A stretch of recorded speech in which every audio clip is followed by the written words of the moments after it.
Hey, Michael, thanks for joining us today. As we're getting started, give us a little background on yourself. Yeah, absolutely. Born in Dallas, Texas, many years in sales, obviously sales management, ownership in companies, scaling organizations. And, it's interesting how this all came about. Was just one of my old employees that said I was the best sales guy and taught him everything he knew. So I was excited about that. And it's fun how you can impact people in their careers and their lives. And that's what makes this worth doing, to be honest. Cool. Well, let's get into that. What did you teach them? Absolutely. Actually, the first thing was just learning how to talk to the client, right? He had never done sales. He was a claims adjuster. So as you can imagine, picking up a phone and calling somebody and you've never done any type of sales or appointment setting or anything like that is more or less just having confidence in himself. And the first thing I told him, I said, hey, talk to him like you talk to your friends, right? I said, when you pick up the phone, I remember he made a bet. Really, it was a tough call he had. And I said, you talk to your buddies like that? He's like, no. I said, you're almost robotic. I said, just talk to them like you're going to talk to your friends. And, to be honest, it's probably one of the best advice I gave him, because after that, he read the script with conviction and determination and excitement. And he was kind of off to the races from there. So that was my advice to him at the beginning, is just speak to him like he's your buddy. Yeah. Was that something you struggled with at first, or was it? No, it was interesting how I got into sales. Is I've always had, I guess, the ability just to kind of relate to folks and articulate, my ideas, and never been scared to walk up into a crowd. Basically, I went to Texas A&M, and a lot of my friends, I look around and these guys are going to be engineers and doctors and lawyers. And I'm sitting there going, man, I ain't this smart. I better figure this out. And I'd actually responded to a Cutco jobs ad. If you remember Cutco knives, it was hilarious. And I went in there, it was a big cattle call interview, and they're just running massive amounts of kids in there and see who could sell. And I got in there and they said, we need $134. And obviously, I was raised by a single mother. So, $134, I went to my mom. I said, hey, look, I promise I'll pay you back. And it's one of the best investments that she ever made as far as in my future, because I ended up making $7,000 in the summertime selling Cutco knives door to door to lonely housewives and a few restaurants. And that's kind of how I cut my teeth, was figuring out, hey, man, I'm 20 years old. I've got no future. I don't know what I want to do. I'm going to college. And as you know, there's kind of that debate on, is college even helping you right now? And it's getting into $200,000 worth of debt. And does it even do anything? And so, in my experience, that really set off a course of, hey, I've got the knack for doing this. And I have never looked back. So. And where did you get that confidence to be able to knock on a door with your mom's money? Right. I think it goes back to my sports background. I played football in college. I played rugby in college, and I grew up playing sports. And I think it was just more or less the confidence of, hey, I can do this, man. If I can run 200 wind sprints after practice, I can do this. And, but I'd always, as a kid, I had lemonade stands. I remember I used to pay the bigger kid in the neighborhood to carry my tables around the neighborhood for me. I'd pay him $5 if he'd move them from location to location. I think it's just always, it may be in my DNA. My dad was a sales guy, and the life of the party. And so I think that more or less it was just me, right? And then obviously you built that confidence as you go, and you try to care about what your appearance looks like. And obviously always through school, and I teach that with my kids. Hey, your appearance means everything, right? So, and it gives you confidence, and, walk with your shoulders back and your chest out and your head up. And so I guess more or less it just kind of morphed into it. I mean, that's great. How about the skills though? Because, football doesn't teach you how to talk to people. Right. It's pretty primitive. I mean, it's great training. You get coaching, discipline, structure. Right. Your thoughts are everything, by yourself. That's what people don't really, I spend a lot of time just by myself thinking, right? Thinking about my next move, thinking about my company I own now, thinking about what makes us different. And then as far as Cutco, I always the ability to look outside the box. Everybody was going after their family and friends and what that looked like. And I said, let me expand this. So I started going into restaurants. I started going into just knocking on random doors, because nobody was doing that. Cutco's motto was go get your family and friends. And for me, it's just developing your thoughts and thinking, man, how can I do this differently? And I've always had the ability to do that. And going into my later years in the credit card processing merchant service industry, it was a company. It was 5 of us. We started it. We grew it to over 200 employees. And after 7 years, we sold it to another organization. And I got a golden parachute from that. But one of the biggest things that scaled that organization was, once again, my thoughts, just sitting back and listening and thinking, and how do we become different? And that's a very competitive industry. And so what was happening is we were going in going, hey, I can save you money and save you money and save you money. Well, that's what everybody was doing, right? So you go talk to a mom and pop business, and he's like, hey, I just talked to John Smith yesterday from another company. He told me he could save me money, save me $5. And now why am I talking to you? So I was at Bed Bath & Beyond with my wife on a weekend. I looked at the receipts that printed out. It was a laundry list of advertisement, 20% off. And I'm going, man, why can't we get the mom and pop shop to do this? So sure enough, I went in Monday morning, walked in the owner's office. I said, bro, we got to do this. And we went from being a credit card merchant service rep to, hey, look at the windows, 10% off, buy one, get one free, $19.99 oil change. And so we went from being a credit card processing rep to a consultant to more or less, hey, how do I help you get people back to the door? Because the more people that come back to the door, the more times they use their credit card. So I think, honestly, it's just always thinking about the next step. And I always had the ability to do that even as a young kid. And I remember lemonade stands. I would say, hey, look, okay, if you drink the lemonade here, I'll give you 50% off, because then I would take the cup and reuse it and wash it and cut back on my expenses, which now I look back on, it was kind of gross, because who knows if I was even, I was a COVID spreader in 1988. That explains what was going on. But anyway, that's kind of just, it's always, you've got to be thinking, and you always got to, a lot of people waste time listening to music, or they waste time, and it's not a waste. It's just maybe what they love to do. But for me, I always think about, okay, how can I better myself? How can I make more money? How can I get more sales? And because that's my craft, right? So, well, that's proactive, right? Because most people are like listening to the internal subconscious saying, take the rest of the day off, or, it's raining out. Who's going to buy knives when it's raining out? Or I can't do this. This is too hard. How did you develop that habit? Was it just natural, or? I think it was, for me, it was raised by a single mother. My mom was a flight attendant. And so she constantly was working, right, out of town. And she'd be in a completely separate city. I'm 7, 8, 9 years old, and my brother is staying in our home by ourselves. And, so I was always having to think ahead, right? Yeah. And so even I was at school, 6 and 7 years old, I'm going, man, I got to figure out what I'm going to do for dinner, because my mom's not home. So, there's a lot of that, and then life experiences. But I think more or less it was my childhood and upbringing. A lot of people can look at those things as negative, and I did for many years, right? And they dwell on that. And why didn't I get this hand? And why didn't I have this? And why didn't I have that? For me, now I look back and go, man, those experiences, every experience that you have, you've got to look as a learning experience and go, okay, yeah, that was bad, but how could I make this better? And I think that was just my ability to think ahead as a young kid and try to figure out and problem solve. And so, and what motivates you?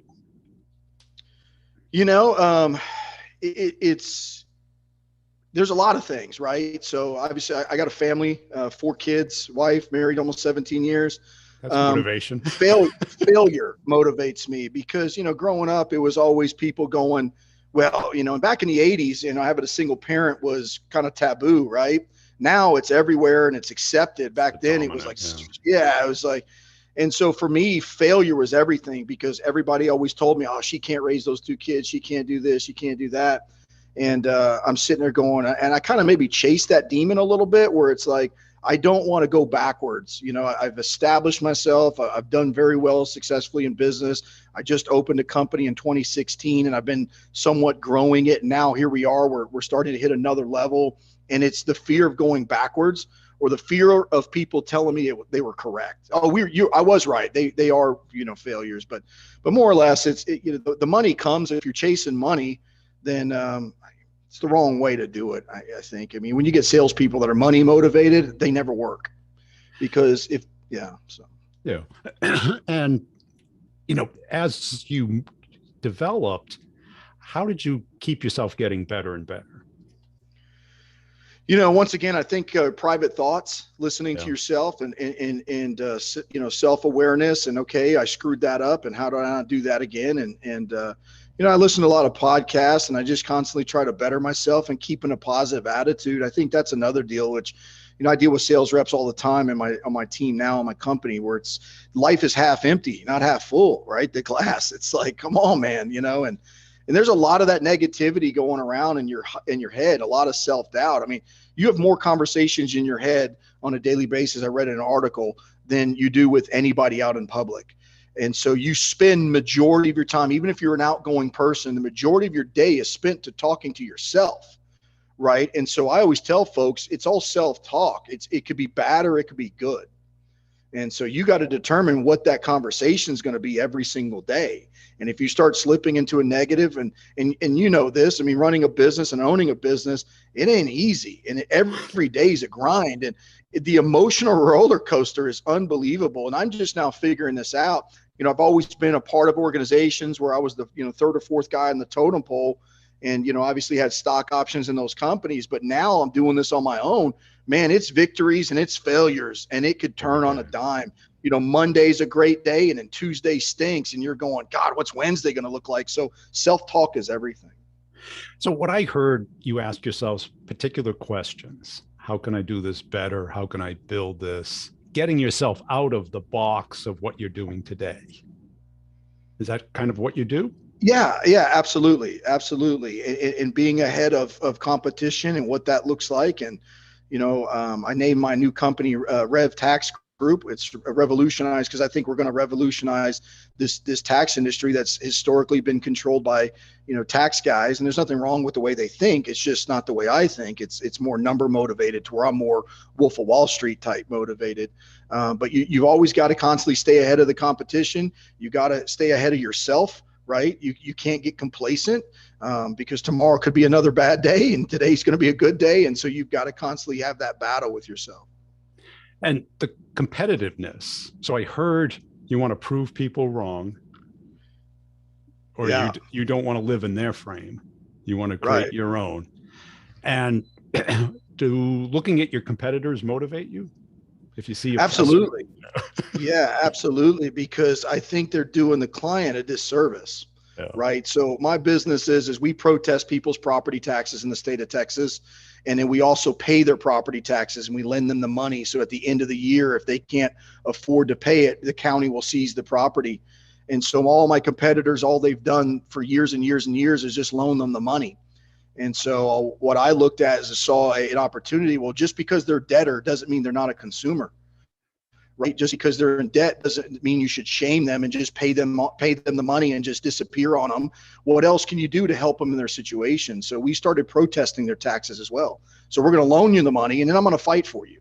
And nobody else is doing that. And so for me, it's all about what can I do? Because I'm a consumer, right? You go to restaurants or you go anywhere else, and if it's bad service, like, man, I just spent money and it was awful, like seriously.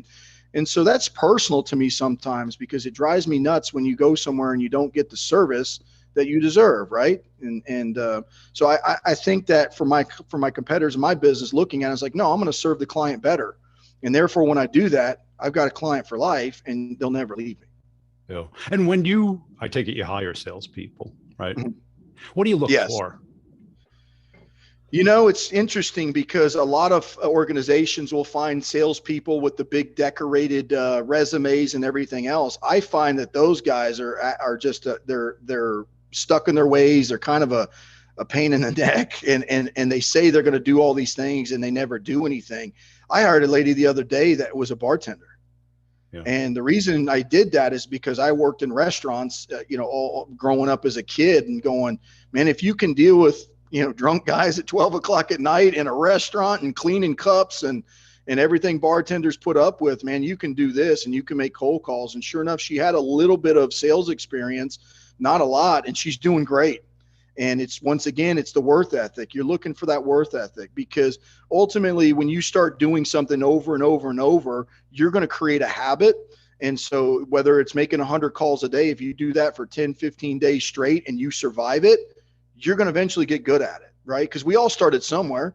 I never knocked on a door in my life selling Cutco knives until I started selling Cutco knives. And, you sell, lemonade stands and things but in general, there's the rejection where you fear that. But once you do it over and over and over, you desensitize to it. So I look for folks that are willing to learn and worth ethic. Can I coach you and will you do the job? Because you have kind of the two of the things that are very consistent in great salespeople. Sports, where you have a coach, it's competitive, you have to get feedback, you kind of know where you stand. And then hospitality, where you have to deal with people and handle problems that a lot of times you didn't cause. Right. Yeah. Right. Because you can't just say, not my problem. It's like, right. No, I'm the face of the problem. I'll go fix it. I'll make it right. Which is a lot of sales, right? It's kind of understanding the other person, where they are and what they want. Right. Yeah. How complex is your sale? Is it like a one call type thing, or is it building a relationship and closing later? It's our industry is a little they're interesting because they can't tell me they're not interested. And that's because they don't have any other options, really, right? When you owe the county money, they're going to seize the property. It's not like we're buying a house or a car or a television or a vacuum cleaner. If I call you on the phone and, hey, I'm going to sell you a vacuum cleaner, you tell me no. Yeah, no. Okay, I get it. I'm moving on. But in this business, what we do is we struggle with folks putting their head back in the sand and not wanting to approach their problems. But, it is a one-call close. Anything, to be honest, except for your high complex sales, should be a one-call close. Because you as a salesperson should have the ability to connect with this person extremely fast, get them to like you and trust you. And I believe that anything after a one call close, unless it's some complex $300,000 software system that needs to go up the ladder, which, we've sold that type of stuff before. But in general, I think you should be able to connect with the client as fast as possible and get a one call close. And if you can't, then you need to do a better job connecting. And how did you, what was it like that first year you started your own company? Because you got a high burn rate with a big family. Yeah, it was, I did it a little differently than most folks. So I still had a income coming in. I was in the tax business, which is where I met the gentleman who said the nice, kind words about me on LinkedIn. And at night, I'd sit down. So I bought a list of delinquent property taxpayers. Unfortunately, they didn't have the phone numbers. So I'm on the internet in the middle of the night, hunting and pecking and looking up phone numbers. And, I did it with a list and a cell phone to see if it was a scalable business. And I just worked it and worked it and worked it. And the next thing you know, I said, wow, this is a scalable business. Nobody is making outbound calls to these people. We're the only firm. And I said, then, okay, so I brought in another person and then they had success. And I'm going, wow. Okay, if he had success, and then it just started building from there. And then about a year ago to 2 years ago, that's about 2 years ago, I finally said, let's go. And so that was kind of the first time where I sat down with the team and I said, let's do this. And so I knew I had anxieties. You're obviously going to have anxieties when you got a family and everything's coming up. But in general, I had already kind of proven it. And so my confidence level was way up here because I knew that I did it. I had another person did it. And then I brought in two other ladies, a lady named Carla and Wanda, and then they did it. And then all of a sudden now we've got a viable business and we're now backed by a hedge fund. Which is really cool. They reached out to us and found us. So it's fun. It's fun to see where it's growing. I got interviewed by the Los Angeles Tribune the other day, about 3 weeks ago, about property taxes with all the Californians moving to Texas. And I went to my wife. I go, can you believe this? 4 years ago, you never thought. Now I got Los Angeles Tribune. I'm doing a podcast here with you. It's like, this is crazy. But once again, it's just hard work, dedication, and seeing it through, and self-talk, which means if you speak it into existence, it will happen. It's people fail because they doubt themselves. And I've doubted myself many a times, but you got to continue to go back to, no, you got this, Reeves, you got this, Reeves, you got this. And you just keep grinding and speak it into existence. And my goal is in the next 5 to 7 years, I'll have about $90 million of loans on the books. And I think I can take the organization as far as the portfolio and flip it. And I've done that 2 other times for other companies, and they've walked away with millions and millions of dollars. And I did very well, but I'm sitting there going, no, this is my turn. I've got all the skills. I've got the sales leadership. I can, and here we are. So, Well, let's talk about those times that you doubted yourself. Was there any long slump, like more than a Oh, week? absolutely. Really? Absolutely. Yeah. It's, I'm telling it, and you know this, and other people know this who've started their business. But then again, you've also got to have good people around you that talk you out of that stuff. So, I got a girl on my team named Carla. Every time I turn around, she's like, Mike, we didn't come this far to come this far. Let's go. We got this, and I'll call her and not complain or vent. And then you get very successful people around you. Like I'm going to go here in the next couple of weeks. I became good friends with the CEO and founder of Nextdoor, which is an app.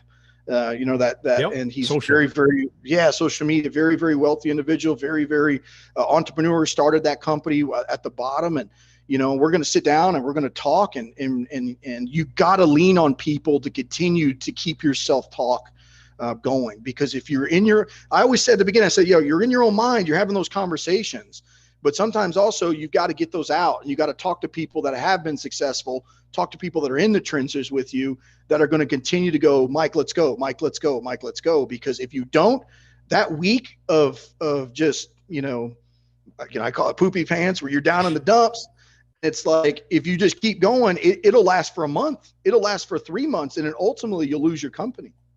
Right, because your subconscious is kind of trying to protect you. Absolutely. You're making excuses. Yes. Keep you You're making safe excuses. right now. Yeah, it's okay. You tried it. It failed. It's all right. Let's move on and go back and get a base salary job. And I always tell myself, and there's, you know what I mean? And just live your life and it'll be fine. But I always tell myself that, and I'm just an entrepreneur at heart. It's just the base salaries, the guy on Shark Tank with the bald head, he said, a base salary is the drug they give you to get you to forget about your dreams. And I keep telling myself that in my mind every time I saw that quote a couple years ago. And every time, you just got to have those mental battles, and you got to win, and you've got to get those thoughts out, and you've got to lean on people that are extremely successful, more successful than you. You got to learn from them, and you got to keep pushing forward. And do you have either a physical routine every day to kind of get your body moving, to get the mind moving? Every day. I go to the gym every day in the morning. I get up, I go to the gym, I put in that work, because that gets your mind flowing. It gets your confidence level. If you feel like you look good, you feel like you're healthy, your mind's healthy. And then I get home, I get my kids to school, and then I'm on my computer about 9:00, and I still cold call with my team, and I'll hit the phones from like 9 to 1. Of just leave me alone. Don't bother me. I've got this. I'm doing this. And when you think about it, you got 4 to 5 hours where nobody's bothering you. Because if you're going to an office, we used to have an office and we closed it down because we don't need it anymore because COVID. You go to an office and you're working 10-hour days. 3 hours you're in those worthless meetings that mean nothing. And then you're talking about the Cowboys winning the Super Bowl at the water cooler for an hour, or the coffee machine. And then you're, talking nonsense with your employees or your coworkers. And so how much time are you really working at an office? Maybe 4 to 5 hours. And don't forget your 1 hour lunch break in there. So I come on, I work from 9 to 1. My wife and I go to lunch every day together. I come back, get ready. By the time we're back home, it's 2:30, get ready to go pick up my kids from school, bring them back home, get them situated. And then I'm back on my computer about 3:34, and I go to about 5:30. And when you think about it, I'm very, very productive. And the majority of my day, I was able to do and take care of my responsibilities, which is my wife and my kids, as well as my company. Well, what's great about, you get those time blocks. You get the personal win, hit the gym. Okay, your physical body is now in rhythm. You get a nice time block to get on the phone, accomplish a lot, take a break, and then do it again, but not do it all day, because that would burn you out. Yeah. And I tell my team that. I go, look, if you're working our company and our leads 8 to 5, you're doing it wrong. You're doing it way wrong. You literally should go 4 to 5 hours, and then the rest of your day, you got nothing going on. Have you gotten to the point where you crave getting on the phone? Yes. It's interesting because I haven't been on the phone in about 2 weeks, because obviously I'm running the company and trying to move it forward, different directions and different things. And And I got on yesterday. We hired 2 new folks, and we got on, and they're 1099, so they're full commission. So there's a little bit of a turnover. So I'm constantly training and mentoring. And I got on yesterday so they could hear me making phone calls, and I closed 2 sales. And I'm going, and Jill, who's my director of operations, calls me, goes, "You got to get back on the phones. This is, this is unreal." I'm like, I love it, right? Some days you once again self-talk. You question, can I still do it? Can I still, And then, so, but then when you get on there and you make those calls, it's like, oh, this is easy. So, yeah, because I think a lot of sales reps think that self-doubt goes away completely. It just gets dormant for a while. Right? Yeah, it just sits there until you let it creep in. You have a bad day on something, somebody hangs up on you, and then you question yourself, maybe I'm not good at this. So, and have you had a hard time getting a 1099 sales rep versus a base salary plus commission rep? It's tough. It's a different animal, right? But I'm used to it because in the merchant service industry, that's all we dealt with was 1099 full commission salespeople. If you've never dealt with them before, I could see how you'd be like, no, this is never going to work. But then again, my team is making a tremendous amount of money if they try. Making him 10 to 20 grand a month. I had a lady the other day that she'd been with me for years, and she called thanking me because of how much money she's been making. And she was selling roofing appointments prior to this. Right. And it's like, now she feels like she's in the tax business. It's a prestigious position, but yeah, it is difficult because most people don't want to work anymore. And I tell my kids all the time is that, opportunity is missed because it's dressed in overalls and looks like work. And everybody on my team that's worked hard, I'm giving them equity in the company. So when we go to flip it, they'll partake in that windfall. Which is unbelievable, and they should do that. We should partake in that. They should be attached to the organization, and that's where corporate America's got it wrong. Where if you die tomorrow, they'll replace you, right? They give you a little base salary, and the next thing you know, get rid of that person. You're a line item on a financial statement. And if I can build a team, which I have, that we love each other, we take care of each other, because listen, if Carla or Jill quit tomorrow on my team, I'm done. And then if I fail as an owner, they're done. They got to get back on Indeed.com or ZipRecruiter and, get back and try to find a job where they're driving to every day and they're miserable. So anyway.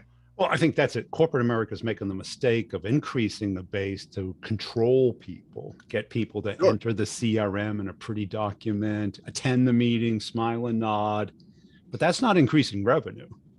No. That's increasing control. Yeah, that, and you're enabling them. Right? Because all you're really doing is you're just padding their pockets more. And in general, most people, when you give them more money, they don't do more work. Yeah. They're looking to get the money at the easiest way possible, which is pretty much smiling and nodding versus selling. Mm-hmm. And going through the motions. Because the other thing is they're most likely not emotionally invested in what they're doing either. Because you have to have that part, the caring. Yeah, sure. And that's why I love my business, because ultimately when we pay people's property taxes, you feel good about that. Now, are they going to be able to pay us back? I don't know. Maybe we give them a 10-year chance to do that. But ultimately I'm helping them, because if they don't take the loan, the county's going to seize their property and they're going to be homeless, or their business is going to get shut down because that's where their business is. So it feels good to do that for folks. That lady the other day called me a godsend. I said, well, ma'am, I don't want to go that far. We're making money too. Right. So, this is a mutual transaction here, but yeah, it's better to do business with me than to try to do business with a government entity who doesn't care about you. So, right.